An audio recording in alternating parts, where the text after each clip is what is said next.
দুর্গাপুরে বিজেপির অস্থায়ী কার্যালয় চুরি ঘিরে তীব্র রাজনৈতিক উত্তেজনা। দুর্গাপুরের 25 নম্বর ওয়ার্ডের ফুলঝোর ডাঙ্গাপাড়া এলাকায় রাজনৈতিক উত্তেজনা ছড়ালো বিজেপির অস্থায়ী দলীয় কার্যালয় চুরি ও ভাঙচুরের অভিযোগকে কেন্দ্র করে।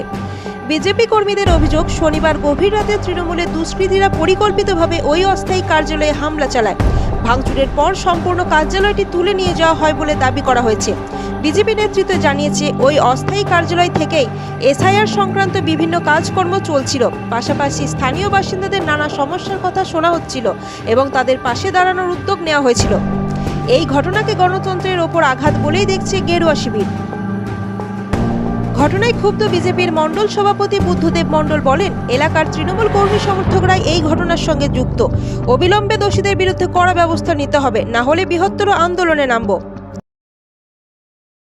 অভিযোগ আপনারা জানেন যে দীর্ঘদিন ধরে আমাদের এখানে যে বিজেপির 25 নম্বর ওয়ার্ডের কার্যালয় ছিল, যেখান থেকে আমরা সাধারণ মানুষকে এসআইআর সংক্রান্ত যে পরিষেবা সেই পরিষেবা দিতাম, সেই কার্যালয় গতকাল রাত্রেও আমরা যেখানে মিটিং করে গেছি, এখানে সেই কার্যালয় রাতের অন্ধকারে তৃণমূল আশ্রিত দুষ্কৃতরা উপরে নিয়ে গিয়ে চুরি করে নিয়ে গিয়ে সেখানে নাম নিশান পুরো মিটিয়ে দিয়েছে, নিশ্চিহ্ন করে দিয়েছে।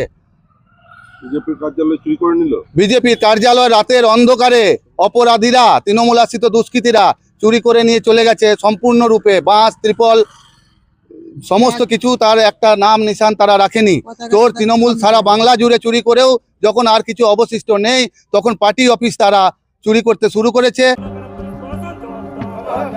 যদিও অভিযোগ সম্পূর্ণ অস্বীকার করেছে তৃণমূল। 25 নম্বর ওয়ার্ডের প্রাক্তন পুরপিতা দীপঙ্কর লাহা দাবি করেন, এই ধরনের কোনো অস্থায়ী কার্যালয় ছিল বলে আমার জানা নেই। এটা বিজেপির অভ্যন্তরীণ গোষ্ঠীদ্বন্দ্বের ফল।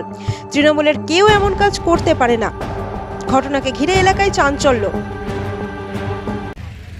আমি প্রথম আপনাদের কাছে শুনলাম মিডিয়ার মাধ্যম দিয়ে বিজেপি কোনো অস্থায়ী অফিস করেছিল এসআইআর নিয়ে। কারণ মানুষের যে দুর্ভোগ এসআইআরকে কেন্দ্র করে বিজেপির কোনো নেতা বা কর্মীকে সাধারণ জনগণের পাশে দেখতে পাওয়া যায়নি। আপনাদের মুখে শুনলাম যে তারা ক্যাম্প করেছিল, ভালো, হয়তো তাদের শুভবুদ্ধির উদয় হয়েছিল, কিন্তু আমার কাছে সেরকম কোনো খবর নেই যে তারা ছিল। ফিল্ডে কোনো মানুষের পাশে তাদেরকে দেখা যায়নি। অবান্তর প্রশ্ন। 2026-এর নির্বাচন আসছে, তৃণমূল কংগ্রেসই আবার ভোটে জিতবে।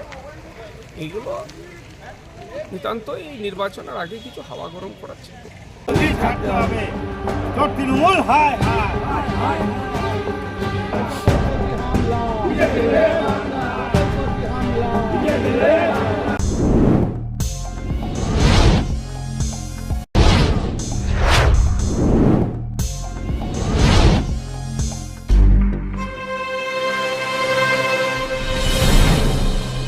জেলার সমস্যা হোক বা খুশির খবর, শহরের হাহাকার থেকে আপনার ব্যথা, জেলার গর্ব হোক কিংবা জেলার মেধা, গ্রামের অজানা গলি থেকে শহরের ব্যস্ত এলাকা, সব জায়গার খবরের ওপর রয়েছে নিউজ আই 24 ডিজিটালের নজর। News I 24 digital.